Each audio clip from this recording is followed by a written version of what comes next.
Welcome to another episode of Smackdown Review dated 10th of January 2025. Well, Smackdown has been pulling off a 3-hour show for the past 2 weeks, including this week, and that has not been a case of not a good Smackdown. It has been a very good Smackdown. Past week was also good, and this week was also very good. Okay, let's start it off what happened on Smackdown. We're starting off with the official, Netflix promo of Raw on Smackdown. It was all the package, all the things, what happened on Raw. And then they showed up what happened between Solo Sikoa and Roman Reigns. It ended up what we expected, Roman to win. And it was such a good match. I rated it like 9 out of 10. It was a very good match. After that promo and stuff, Paul Heyman was in the ring and was about to cut a promo of how there's only one and only one undisputed, undefeated tribal chief of the bloodline, and that is none other than Roman Reigns. And he said how he's gonna be actually going for the next thing, which is facing Cody Rhodes at some point, but he wanted to talk to Cody straightforward, one-on-one, mano-on-mano, and he calls out Cody Rhodes in the ring. Cody comes out, says, "Okay, Paul, what do you want to talk about?" And Paul says, well, Roman will be coming after that title when he wins the Royal Rumble 2025. So officially, Roman Reigns has entered 2025 Royal Rumble, and it's gonna be a banger. We already got Roman, we already got John Cena.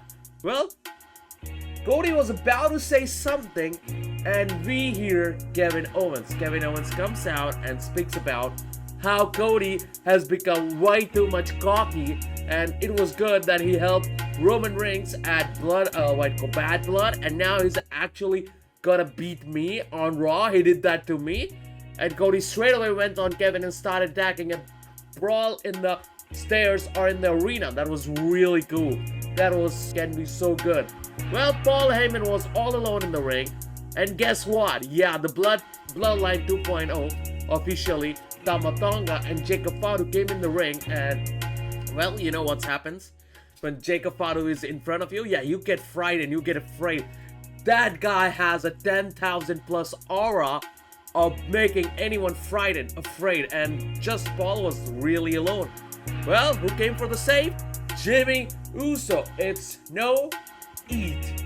And Jimmy Uso comes out and he'd be like, oh yeah, I'm about to kick their butt off. He started very strong, started hitting Jacob Fatu, and then Tama Tonga, he gets a chair because he was still 1v2 and it was a numbers game, and Jacob Fatu doesn't even care if you have a chair or no chair.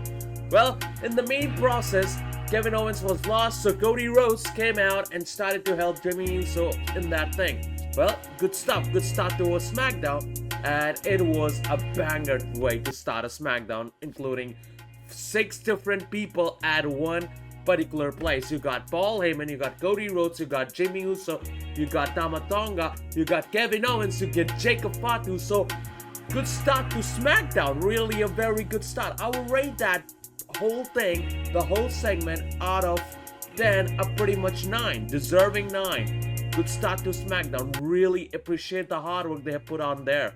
Good study of how to utilize 3 hours of SmackDown. That took 18 minutes of whole promo.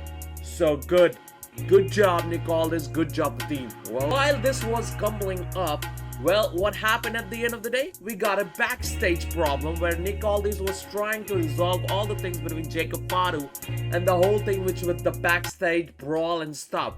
So what's next? Well, LA Knight came out and he just took Jacob Fatu and sent him out of the arena, and it was like, okay, problem solved. Now give me my US title match. I'm going out. Well, when you do stuff like, there are consequences for that. We got a United States Championship match, but it was not the men's one, but it was the women's one. We got Michin versus, well, Chelsea Green. I can't do that, okay? Don't ask me to do that, but okay. It was a good match. It was a fine match. We saw some good spots. Well, this match was at least 8 to 10 minutes, so I will give kudos to WWE creative team that you are giving time to the women's division, and it's not a bad thing. 10 minutes of a mid-card championship match on a main show is really not that bad. I mean, it could have been a little bit of 15, but okay, I'm not complaining. It's a good match. It's a very good match. I would technically rate this kind of match as 5 out of 10, but this was a solid 7 out of 10 with the help of Piper Niven. Actually, Michin lost. So yeah, you're still Women's United States Champion, Chelsea Green. Okay, you gotta shut up. You gotta be like that, okay? My bad, but it's a good match, really good. If you think that was it for SmackDown, no, we got a backstage segment again. Nick Aldis was talking to the tag team division, or the men tag team division, which included Pretty Deadly's Los Garza. We got Motor City Machine Guns and 8-Down Down Under, and they all want the tag team championship. They all want a piece of DIY. And well, Nick Aldis was like, okay buddy, if you all want a tag team championship, well, I'll provide you one, but a way to handle that stuff. We got Pretty Deadly versus Los Garza. We got the, Motor City Machine Gun versus 8-Down Down Under. And then Los Garza versus Pretty Deadly. The match was really good. It was really slow paced, but at the same time, they had some cool spots. Well, Pretty Deadly tried their utter best. They had the upper hand at some point, but Pretty Deadly was sure that DIY might come help them out, but that did not happen, and they had to suffer a loss by the hands of Los Garza.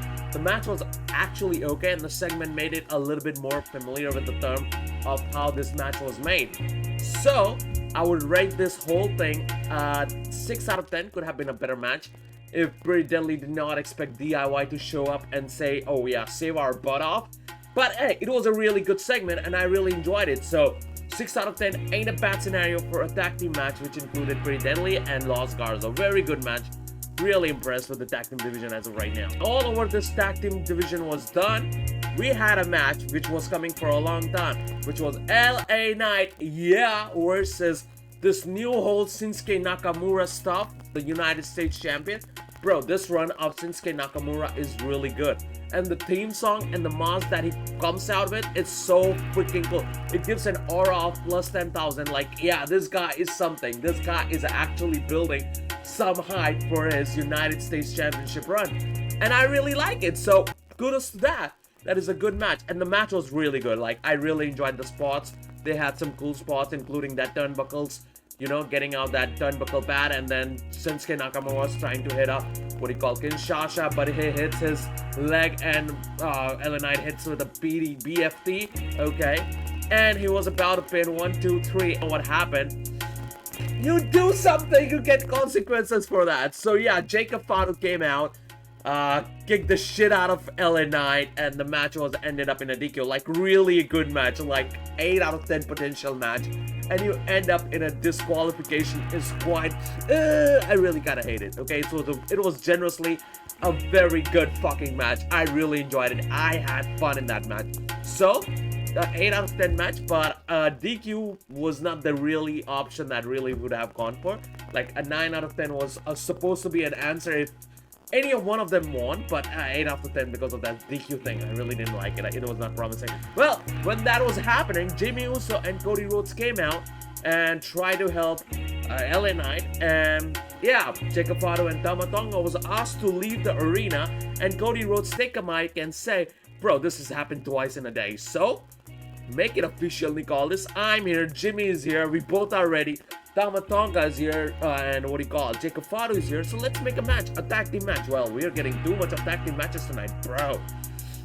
When the fuck we had too many of tag team matches on SmackDown? Well, ages ago, when Triple H and Shawn Michaels was still a thing, but fair, it's still a thing right now, like, okay, it's still a thing, okay? Good segment, good match. A solid 8 out of 10. No joke. Really good match. If you want to watch something on SmackDown, do watch LA Knight versus Shinsuke Nakamura. It's a very good. Well, everything was happening in the middle, and we see the whole thing what happened last week when Tiffany Stratton, it's Tiffy time, cashed in her Money in the Bank. It was a real good cash in. I enjoyed it. I think most of the people who got their faces on WWE SmackDown tonight, they might have enjoyed that cash in. It was really, really expressive, and it was really good. I enjoyed that moment. And well, we move forward, and after that Tiffany thing, we get Motor City Machine Guns versus 8-Down Down Under. Okay, match-wise, Not so hyped about the match, but it was pretty good. Like a solid 7 out of 10. Okay, yeah, I'm a huge Motor City Machine Gun fans, but yeah, that was a pretty off match out of the grid. But okay, fair. I'll take it. I'll take it. If Nick Aldis provides me even a bottle of wine, I'll say okay, I'll have a little bit of that. It's Nick Aldis, bro. His booking has not been that bad compared to any other places. Like, okay, Raw has been a good impressive for the last week. Could have been more matches on Raw, but okay, fair. Nick Aldis' performance have been great. NXT is on some level of peakiness, okay, whether you like it or not. Smackdown has been proving that their matches can be way much better, but they are providing matches which are worth watching. So a solid 7 out of 10 for this match. Cool spots, cool stops, skulls and bones. Good, impressive way to make Motor City Machine Guns win. Really a very good match. You should watch this match. Not that typically how most of the, tag team matches are there, but it's a very good match. You should watch it. A very solid 7 out of 10 match. If you want to check it out, go check it out. After this match, as we know, Pretty Deadly lost to Los Garza. They went to DIY and said, bro, I thought we had your back and you had our back. And the Muscle was like not a big fan of that thing. Well, Johnny Gargano said, oh wait, don't worry about it. If you want the titles, we are ready to share the titles with you. We can have a match in future, and we might be just together. We might be just celebrating it. We might be having a good match. Yes, boy. And he can't even pronounce Kid Wilson's name right. He said Kim Wilson.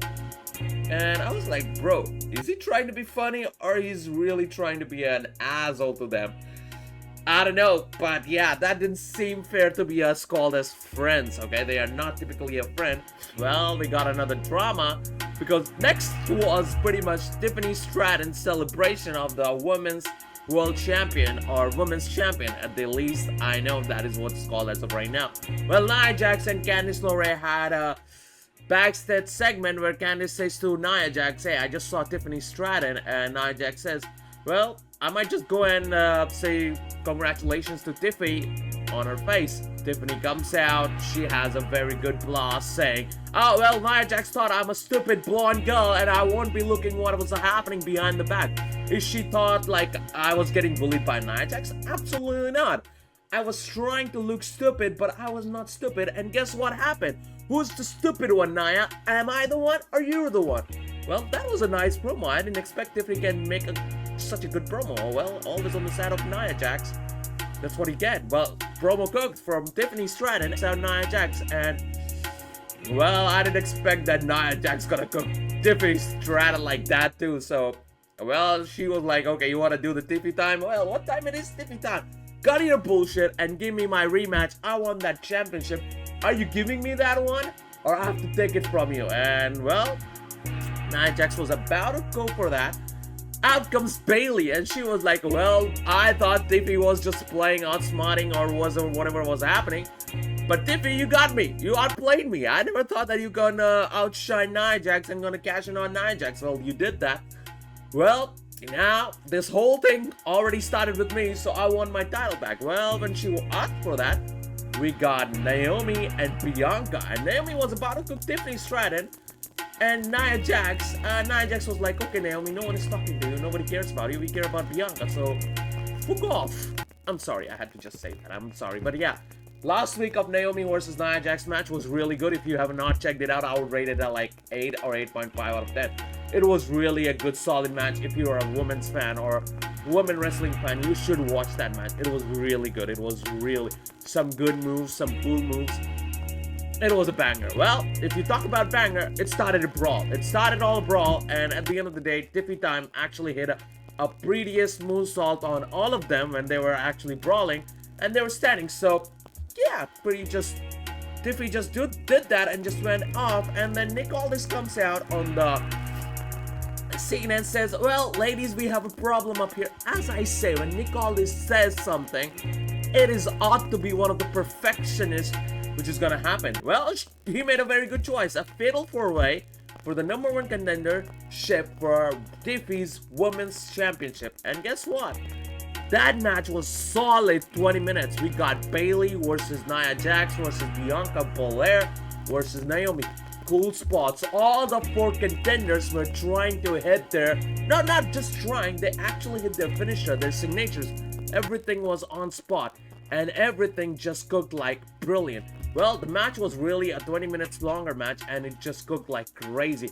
So I would rate that match 9 out of 10, a solid 9 out of 10 for the time taken, for the finisher, for the job they did, for the understanding.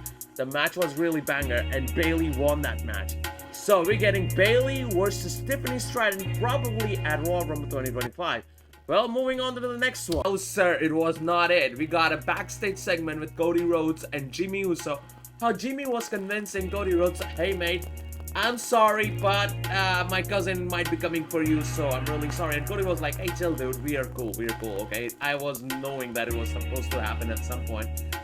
So I'm really not that bothered. And Cody leaves and Jimmy's left beside and comes out the guy who never misses, Carmelo Hayes. He showed up and said, well, last time you said like we were like it was actually like 3v1 situation. Now let's talk about it since we are one-on-one. And after that, Carmelo says, oh bro, don't dare to go for me because I'm now colliding with, or I'm just happening to have some kind of relationship with Bloodline 2.0, which is Sol Sikoa, Jacob Fatu, and Tama Tonga. Carmelo, you're really taking on this one. You're really taking a piss with Jimmy at this point. Why, bro? Why you have such a beef with Jimmy? I think Cody didn't work out for you, so you want a little piss off that whole thing. Okay, whatever. Well, it's about main event time, and Jacob Fatu comes with an entrance saying, well, Cody Rhodes, your biggest nightmare is not anyone but me, so I'm coming for you. Well, the match started pretty good. It was really a good, solid tag team match. Until and unless Kevin Owens decided to show up and Jimmy was left alone because Cody said, I am coming for you, Kevin. Whenever you will show up, I'll just leave everything and come after you. And that's what happened. He just left Jimmy Uso all alone, and well, it became from a tag team match to a solid 2 versus V1, where Jimmy was literally this close of winning the whole thing, but Jacob Fatu just messed up all the whole thing for Jimmy Uso, and well, yeah, the Bloodline 2.0 won the match. It was a solid 6 out of 10 match, but I was not interested in that. I was interested in Cody Rhodes versus Kevin Owens, what was happening in the backstage, and they showed a plot where Cody Rhodes was just on the top of that, what do you call it, box or something where all the things are kept, and beside was 2 tables. Well, if you can see the image, you can see what happened. Yeah, Cody Rhodes took Kevin Owens with him and they dived on the table. Well, cool spot. I'll give it 10 out of 10 spot in the year of 2025. First cool, oh no, second or third cool spot in 2025 already. Cody Rhodes in it. Fuck yeah. Well, a good segment on that one. Ending the segment on a Smackdown with that cool spot is like a very good end to the Smackdown. A solid 8 out of 10 or 8.5 out of 10 of Smackdown this episode. Well, that would be my review for Smackdown. If you have any type of hot takes on this week of Smackdown, do let us know. And also, yeah, do let us know what is your hot take on Raw. Well, I've not watched NXT, so I won't say anything about NXT, but I know Obafemi and Julia are your new champions in NXT, so yeah, you can have your hot takes on NXT too. I'll just watch some highlights and we'll post it up there if I have to someday. But yeah, do let me know your hot talks for this SmackDown and Raw, and I'll talk about it in the next video. Till then, have fun, peace, I'm off.